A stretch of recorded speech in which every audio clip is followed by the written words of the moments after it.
বিসমিল্লাহির রহমানির রহিম। আসসালামু আলাইকুম ওয়া রাহমাতুল্লাহ। প্রিয় শিক্ষার্থীবৃন্দ, সুপ্রিয় অভিভাবকবৃন্দ এবং এই মুহূর্তে যারা আমাকে দেখছেন, আপনাদের সকলের প্রতি রইল কাশিমপুর মাধ্যমিক বিদ্যালয়ের পক্ষ থেকে অনলাইন ক্লাসে স্বাগতম। প্রিয় শিক্ষার্থীবৃন্দ, কোভিড-19 কারণে আমাদের এই সুন্দর পৃথিবীতে আজ বৈশ্বিক মহামারী চলছে। এমত অবস্থায় তোমরা স্বাস্থ্যবিধি মেনে সুস্থ দেহে সুস্থ মনে আছো এবং ভালো আছো এই প্রত্যাশা করি। আমিও আল্লাহর রহমতে ভালো আছি। আমি মোহাম্মদ শাহজাহান আলী, সহকারী প্রধান শিক্ষক, কাশিমপুর মাধ্যমিক বিদ্যালয়, যশোর সদর, যশোর। আমি আজ সম্পূর্ণ নতুন একটি টপিকস নিয়ে তোমাদের সামনে হাজির হয়েছি। আমার আজ পাঠদানের বিষয় হলো দশম শ্রেণীর গণিত বিষয়ের অষ্টম অধ্যায় থেকে। আজ আমি বৃত্ত সংক্রান্ত উপপাদ্য নিয়ে আলোচনা করব। এর আগে বৃত্ত সংক্রান্ত উপপাদ্য আলোচনা করতে গিয়ে বৃত্ত সংক্রান্ত কিছু সংজ্ঞা টুকিটাকি অবশ্যই আমাদের জানতে হবে। দেখো, বৃত্ত কি?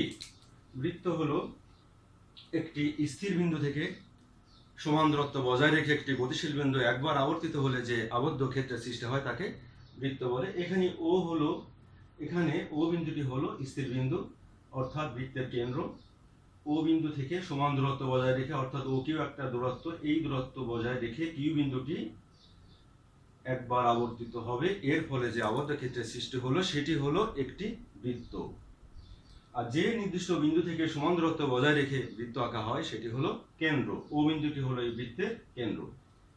আবার পরিধি, বৃত্তের চলার পথের সম্পূর্ণ দৈর্ঘ্যকে পরিধি বলে। বৃত্তের চলার পথের সম্পূর্ণ দৈর্ঘ্যকে পরিধি বলে। এখানে B Q M P A এটি একটি পরিধি। বৃত্তচাপ, বৃত্তের পরিধির খণ্ড খণ্ড অংশকে বৃত্তচাপ বলে। এখানে পরিধির খণ্ড খণ্ড অংশ বলতে পারি B Q, Q M, P M, AP, AB, এগুলি খণ্ড খণ্ড অংশ, এগুলিকে বলা হয় বৃত্তচাপ। জ্যা, বৃত্তের পরিধির যে কোনো দুইটি বিন্দুর সংযোজক সরলরেখাকে জ্যা বলে। এখানে পরিধিপ্রস্থ দুটি বিন্দু এ এবং বি, এবি যোগ করা হলো, ফলে এবি হলো এই বৃত্তটির একটি জ্যা। ব্যাস, বৃত্তের বৃহত্তর জ্যাকে ব্যাস বলে, অথবা কেন্দ্রগামী জ্যাকে ব্যাস বলে। এখানে পি কিউ এটি একটি ব্যাস, যেহেতু এই ব্যাসটি কেন্দ্র ও দিয়ে গমন করেছে। ব্যাসার্ধ, কেন্দ্র থেকে পরিধির দূরত্বকে ব্যাসার্ধ বলে। কেন্দ্র ও আর পরিধির উপরস্থ একটি বিন্দু ধরে নিই এম অথবা কিউ, তাহলে ও M, O Q, O P এগুলো সবই ব্যাসার্ধ। এখন তাহলে আমরা মূল আলোচনায় ফিরে আসি। উপপাদ্য 18 সাধারণ নির্বাচন ছিল বৃত্তের সকল সমান জ্যা কেন্দ্র থেকে সমদূরবর্তী। এর জন্য পোস্টার পেপার, শিক্ষার্থী বন্ধুরা, বিশেষ নির্বাচনের জন্য খেয়াল করো।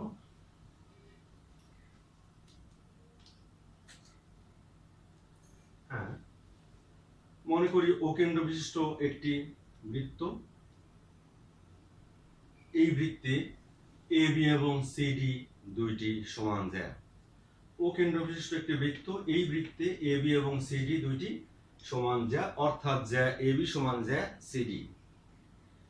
দেখাতে হবে যে কেন্দ্র ও থেকে এ বি এবং সি ডি জ্যাদ্বয় সমদূরবর্তী। কেন্দ্র ও থেকে এ বি এবং সি ডি জ্যাদ্বয় দূরত্ব সমান, অর্থাৎ কেন্দ্র ও থেকে এ বি জ্যায়ের উপর একটি লম্ব আঁকতে হবে, আবার সি ডি জ্যায়ের উপরে আরেকটি লম্ব আঁকতে হবে। দূরত্ব বলতে লম্ব দূরত্বকে বোঝায়, এই জন্য আমাদেরকে লম্ব আঁকতে হবে। অঙ্কন, কেন্দ্র থেকে এ বি জ্যায়ের উপরে ও ই লম্ব আঁকি এবং সি ডি জ্যায়ের উপরে ও এফ লম্ব আঁকি। এখানে ও ই এবং ও এফ যথাক্রমে কেন্দ্র ও থেকে এ বি এবং সি ডি জ্যায়ের দূরত্ব নির্দেশ করে। ও ই সমান ও এফ, আমাদেরকে এটা প্রমাণ করতে হবে। অঙ্কন আর একটি আছে, ও এ এবং ও সি যোগ করা হলো। প্রমাণ, হ্যাঁ দেখো, প্রমাণ ও ই লম্ব এ বি। তো ও ই একটি লম্ব আঁকা হলো, আর এ বি তো হলো জ্যা। একটা উপপাদ্য ছিল, বৃত্তের কেন্দ্র থেকে ব্যাস ভিন্ন কোণ জ্যায়ের উপর অঙ্কিত লম্ব ওই জ্যাকে সমদ্বিখণ্ডিত করে। এখানে কেন্দ্র ও, এ বি হলো জ্যা, এ বি জ্যায়ের উপরে ও ই লম্ব আঁকার সাথে সাথেই এ বি জ্যা সমদ্বিখণ্ডিত হয়ে যাবে, অর্থাৎ এ ই এবং বি ই সমান দুই ভাগে ভাগ হবে। তাহলে এ ই সমান হাফ এ বি লেখা যাবে। এ ই সমান কি লেখা যাবে? Half A B. দেখতে পাচ্ছ এখানে এ ই সমান কত? Half A B. এখানে একটা সাইড নোট আছে, সাইড নোটটা হলো বৃত্তের কেন্দ্র থেকে ব্যাস ভিন্ন কোণ জ্যায়ের উপর অঙ্কিত লম্ব ওই জ্যাকে সমদ্বিখণ্ডিত করে। তদ্রূপ ওএফ লম্ব সিডি বলে, ওএফ লম্ব সিডি বলে সিএফ সমান ডিএফ। তাহলে সিএফ সমান হাফ সিডি। সিএফ সমান কত হলো? Half CD. কিন্তু আমাদের জানা আছে জ্যা এবি সমান জ্যা সিডি।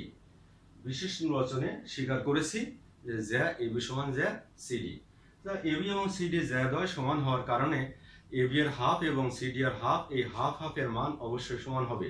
দেখো শিক্ষার্থী বন্ধুরা, হাফ এবি এর মান হলো এ ই, আবার হাফ সিডি এর মান হলো সিএফ। হাফ এবি এর মান এ ই এবং হাফ সিডি এর মান হলো সিএফ। সুতরাং এ ই সমান সিএফ লেখা যাবে, কারণ দুটো মানই এবি এর হাফ এবং সিডি এর হাফের মান। এখন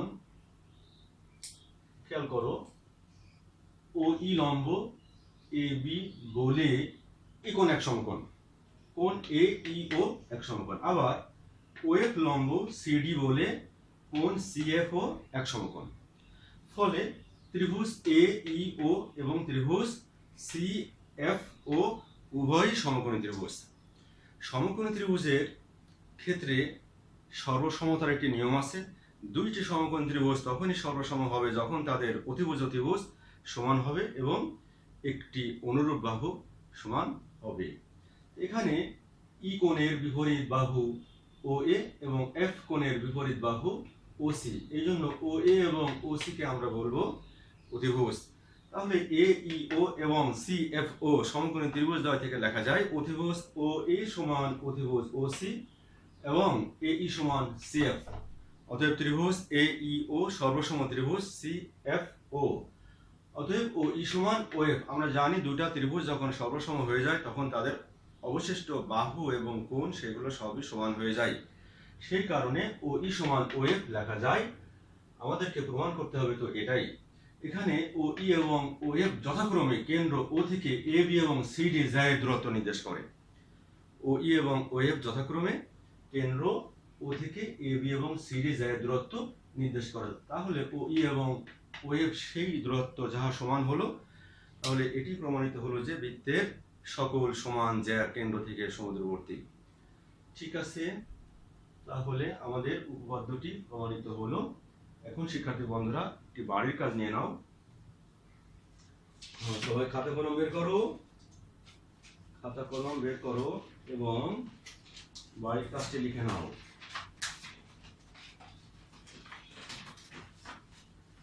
বাড়ির কাজ লিখে নাও।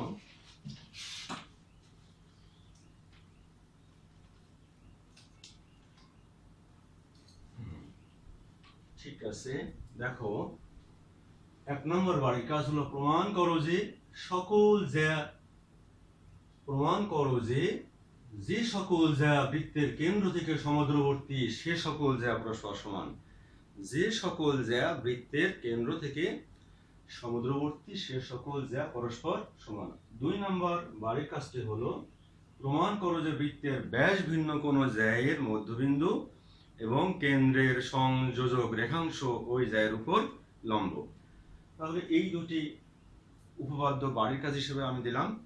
তোমরা এই উপপাদ্য দুটি সুন্দর করে বাসায় প্র্যাকটিস করবে এবং 2 বার করে লিখবে, লিখে আমাকে দেখাবে স্কুল যখন খুলবে ঠিক তখনই। তাহলে আমাকে শেষ করতে হচ্ছে, শেষ করছি। আল্লাহ হাফেজ। তোমরা ভালো থাকো, স্বাস্থ্যবিধি মেনে চলো এবং ঠিকমতো লেখাপড়া করবে। আল্লাহ হাফেজ। আসসালামু আলাইকুম।